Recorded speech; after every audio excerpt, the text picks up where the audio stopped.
बिस्मिल्लाहिर्रहमानिर्रहीम। अस्सलाम वालेकुम स्टूडेंट्स, क्या हाल चाल है। अच्छा, इससे पहले हमने किया मुसलमानों की आमद के वक्त बरसगीर की तालीमी हालत के हवाले से हम कर रहे थे। उसमें हमने बरसगीर में निज़ाम तालीम के नुमाया पहलू देखे और नुमाया पहलू के हवाले से मकासद तालीम कि उस वक्त मुसलमानों के दौर में जो तालीमी निज़ाम था उसमें मकासद तालीम कौन कौन से कार फरमा थे।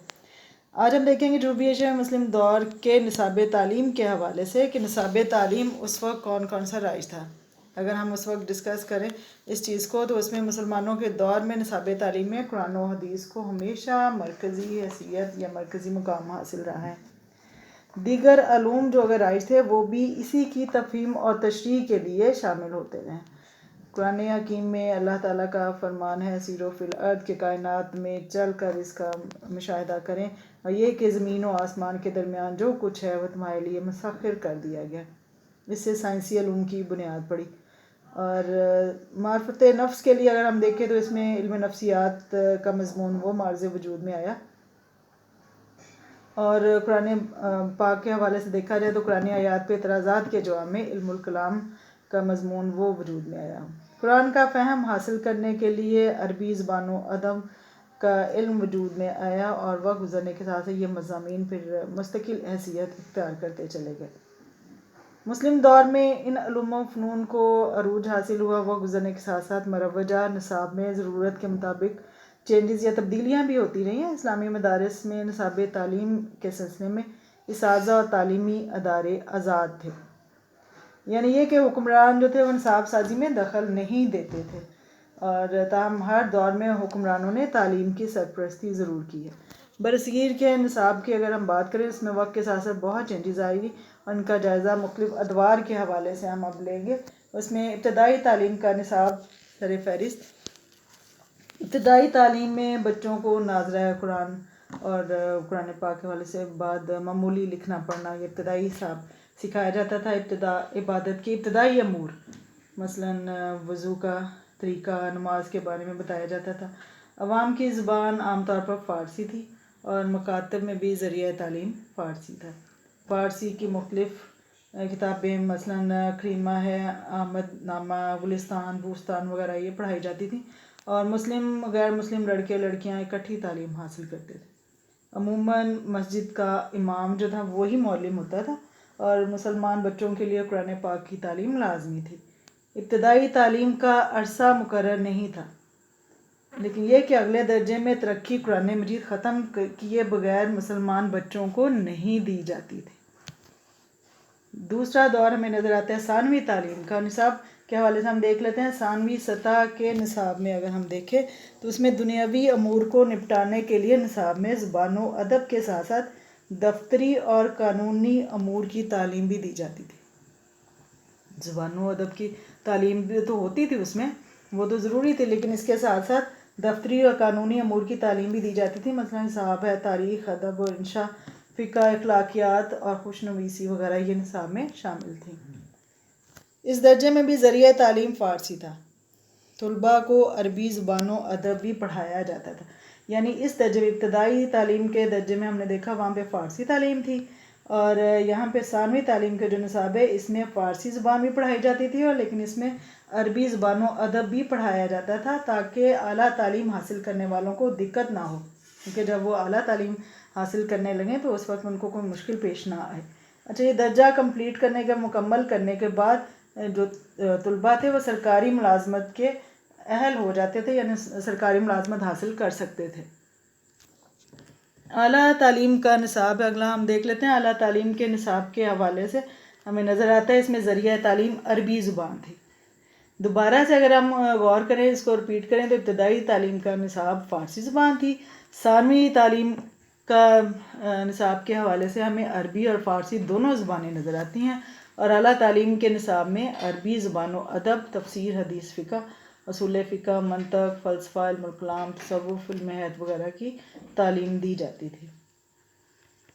अच्छा, इसमें जब हम आला तालीम के निसाब का जायज़ा लेते हैं तो इसे हम 3 अदवार में तकसीम कर सकते हैं और इन अदवार के हवाले से देखा जाए 3 अदवार सलातीन दहली से लेके औरंगज़ेब, आलमगीर और फिर मुगलिया ज़माने तक मुश्तमिल हैं। फ़रागत आला तालीम हासिल करने के बाद یا درس و تدریس کا پیشہ اختیار عام طور پہ اسٹوڈنٹس کرتے تھے، جسے سب سے معزز تصور کیا جاتا تھا، یا پھر اپنی قابلیت کی بنا پر یہ قاضی کا عہدہ حاصل کرتے تھے۔ یہ شاہی دربار میں مختلف جو مناسب تھے ان میں سے کوئی نہ کوئی جاب حاصل کر لیتے تھے۔ دور اول کے حوالے سے اگر ہم دیکھیں تو مسلمانوں کے تعلیمی نظام کی ابتدا کب ہوئی تھی، اس میں ہم دیکھتے ہیں تو یہ مسلمانوں کے نظام تعلیم مغلیہ خاندان کے اکبر بادشاہ کے دور سے پہلے عرصے تک محیط ہے۔ اس کے نظام میں عربی زبان و ادب، تفسیر، حدیث، فقہ، منطق، تصوف شامل تھے، اور ملتان سے دو بزرگ جن میں سے ایک شیخ عبداللہ اور دوسرے شیخ عزیز اللہ تھے، اور اسکندر لودھی کے عہد حکومت میں دہلی اور سنبھل آ کر وہ قیام پذیر ہوئے۔ اسکندر لودھی نے ان کو بہت ادب اور احترام دیا۔ ان کی علمی شہرت ہندوستان میں پھیلی، انہوں نے اعلیٰ تعلیم کے نظام میں فلسفہ منطق کو شامل کیا۔ شیخ عبدالحق محدث دہلوی بھی اسی دور کے شہرت یافتہ عالم تھے۔ انہوں نے حدیث کی تعلیم حرمین شریفین سے حاصل کی اور ہندوستان میں اس کی اشاعت کی۔ دور ثانی اگر ہم دیکھیں، یعنی دوسرا دور جو عہد اکبری سے لے کے درس نظامی کے آغاز تک محیط ہے، یہ دور اکبر کے دور سے درس نظامی کے آغاز تک اکبر کا دور مذہبی آزادی کا دور تھا۔ دور اول میں لوگوں کا رجحان فلسفہ منطق کی طرف ہو چکا تھا، اور اکبر کے وزیر فتح اللہ شیرازی کی بدولت اس میں مزید اضافہ ہو گیا۔ انہیں عضد الملک کا خطاب بھی ملا۔ اچھا، سابقہ نظام میں اضافے نہ کیے، ان اضافوں کو مسلمان علماء نے قبول کیا۔ لوگوں کا رجحان منقولات کی بجائے معقولات کی طرف ہوا۔ ایک نئے مضمون طب کا اس میں اضافہ کیا گیا۔ تیسرا دور جو کہ درس نظامی کا دور ہے، اس کو دیکھ لیتے ہیں۔ جو اورنگزیب عالمگیر کے دور کے ایک مشہور عالم تھے، ملا نظام الدین سہالوی، انہوں نے اکبر کے دور کے نصاب میں ترامیم و اضافے کے بعد ایک نیا نصاب تعلیم تشکیل دیا جسے درس نظامی کہا جاتا ہے۔ گویا یہ دور جو ہے یہ درس نظامی پر مشتمل ہے۔ یہ نصاب برصغیر کے تقریباً تمام مدارس میں رائج تھا، اور اس دور کا نصاب دور ثانی جیسا تھا، یعنی معقولات کی طرف لوگوں کا رجحان اس میں مزید اضافہ ہو گیا، جس کا نتیجہ یہ نکلا کہ نقلی علوم کا مقام اسلامی مدارس میں کم ہو گیا۔ نقلی علوم کو کم توجہ دی جانے لگی، اور ملا نظام الدین نے ہر علم و فن کی مشکل سے مشکل کتاب کو طلباء کے مطالعے میں لانے کا اصول بنایا۔ شاہ عبد الرحیم نے مدرسہ رحیمیہ دہلی میں قرآن و حدیث کو نئے سرے سے نصاب میں مرکزی مقام دلوانے کے لیے تحریک کا آغاز کیا، تاکہ نقلی علوم کی طرف لوگوں کا رجحان زیادہ سے زیادہ ہو سکے۔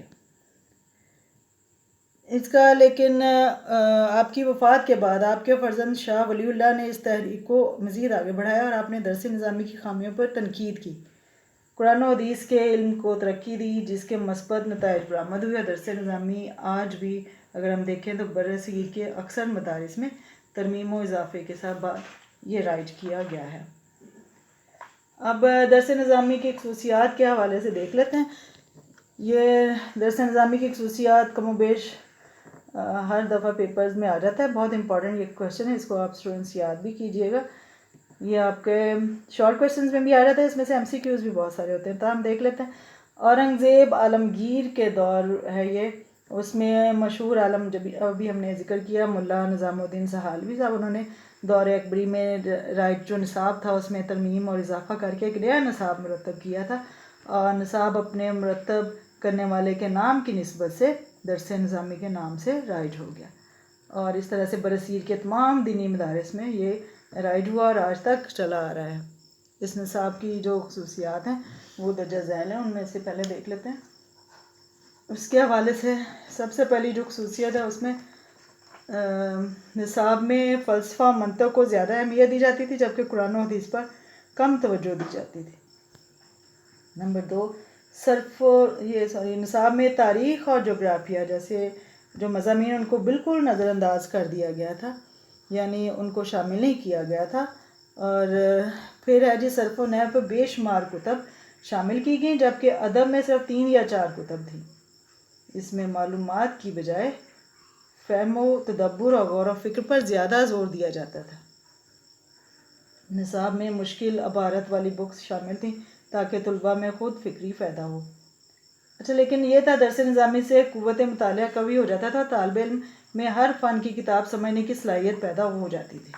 अगर इसकी खसूसियात के हवाले से देखा जाए तो ये 6 जो पॉइंट्स हैं इनको आप देख लीजिए अच्छी तरह से, ये इनके आ जाते हैं। अब इसमें एक क्वेश्चन ये बनता है कि दरस निज़ामी का पर तनकीद कीजिए या उसके नेगेटिव पॉइंट्स कौन से हैं, वो देख लेते हैं। जब हम दरस निज़ामी का जायज़ा लेते हैं तो हमें मालूम होता है कि निसाब को मुश्किल और पेचीदा बना दिया गया था। मनकुलात की बजाय माकूलात की तरफ लोगों का रुझान ज़्यादा हो गया। मौजूदा दौर में भी ये निसाब पढ़ाया जाता है, लेकिन सहालवी के निसाब और मौजूदा निसाब में बहुत फ़र्क है। बहुत सी ऐसी कुतब खारिज कर दी गई हैं जो पहले शामिल नहीं थी, और बहुत सी ऐसी शामिल कर दी गई हैं जो बाकी के निसाब में शामिल नहीं थी। यानी जो उस वक्त जो राय था उसके हवाले से वो निसाब में शामिल नहीं थी, वो शामिल कर दी गई हैं और बाकियों खारिज कर दिया। तब इस निसाब में बदलते हुए ज़माने का साथ देने की सलाहियत नहीं है और निसाब जमूद का शिकार है। इस वजह से ये इस पर तनकीद की जा सकती है। चलें, दरस निज़ामी की खसूसियात हमने देखी और इंशाल्लाह नेक्स्ट हमारा होगा जनूबी एशिया में कायम तरीका है तदरीस।